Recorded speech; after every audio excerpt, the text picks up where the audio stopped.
Hamma video bor. Bagajni ochdim mana. Hamma kamera bor. Sen vaqtimni olasan. Qonunchilik bor.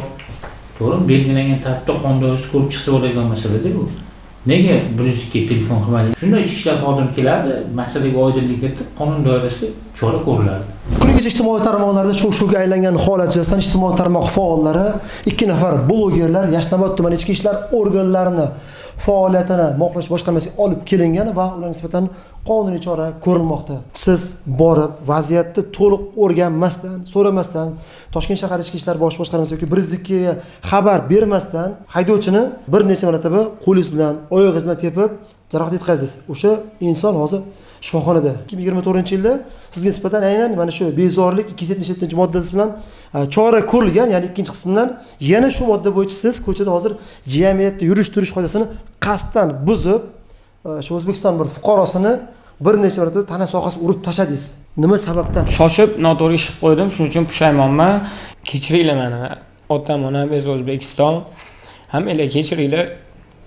Bundan keyin agar mashaqa narsa taqalib qoladigan bo'lsa, xodimlarni chaqiringlar. Bo'lmasa oxir xunuk yakun topar ekan. Men sukkarim yo'q uni. Bitta bor ekanda, mana videomni tarqatarmish keginda. To'g'ri, og'zimdan bir ikkita gap chiqdi. O'zim muammolarim bor edi. Har tomonlama kelib qoldi menga bitta. Taksist bolani men oxirida kelganim uchun qisqa so'radim. Nima bo'ldi dedim. Opasiga shilqimlik qilibdi deyishgani uchun men shoshib qo'yib, "Mana shu bola shilqim bo'ladi" deb qisqa, mazmunli 1 minutlik video chiqargandim. Va 40 minutdan keyin udalit qildim, chunki xatoimni bittada tushunib yetgandim, ammo o'sha kechidi. Jabrlanuvchi hech qanaqa yomonligimiz yo'q, adovatimiz bo'lmagan. Vaziyatni sal noto'g'ri tushunib qolganimiz uchun, tezlashib ketganimiz uchun bo'lib qoldi. Eng katta xatoim shu video meni shaxsan o'zimni shoshib chiqarganim bo'ldi. Noto'g'ri informatsiya berib video chiqarganimdan juda ham pushaymonman. Keyingi safar o'zimga kattakon dars bo'ldi. Qoraqamishdan chaqirishdi. Yuklar turgan ekan. O'zim ortda joylashtirib berdim. Jahl qilib o'tirdilar. Birinchisi. Bolasi o'ynab ketyapti. Teftashyapti, xalaq beryapti yurishga. Siz orqada o'tirib bola xalaq qilasiz. Bola xalaq qilyapti, oynani ham ochib yubordi. Keyin aytdim, bolangizga qarang, xalaq beryapti bolangiz deb aytsam, bola ko'dyaptilar. Ha, xo'p deb yana ketayotsam, oldilariga chiqib ketyapti. Bola pameh berib, keyin chekkaga to'xtatdim. Teftashlikdan boshqa qiladimi? Men ketayotganimda pulni beryapman deb aytdilar. Bo'ldi, tushib qoling desam, boshqa chaqirasiz, men yopdim desam, ukalarimni chaqiraman, san hali dabdalangni chiqarishadi. Men 102 o'zim qilib qo'yganman.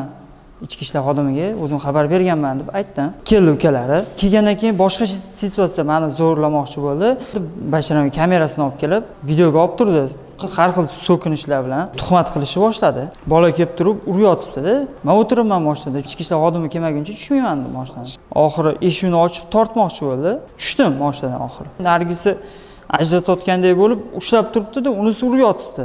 U ayol kishi ham yopishyapti menga. Telefonimga yopishyapti-da bular video borligi uchun. Blogerlar kelyapti, basharamga tuplayapti deb, men eshikni ochib, tuplab tashyapti. Ushbu holat yuzasidan Mingliyev Butayevga nisbatan Jinoyat kodeksining 277-moddasi 2-qism B bandi bilan jinoyat ishi qo'zg'atilgan. Hozirda ularga nisbatan qamoqqa olish ehtiyot chorasi tanlanildi. Mingliyevning opasi Husanovaga nisbatan Jinoyat kodeksining 139-moddasi 2-qism bilan jinoyat ishi qo'zg'atilib, hozirgi kunda tergov harakatlari olib borilyapti.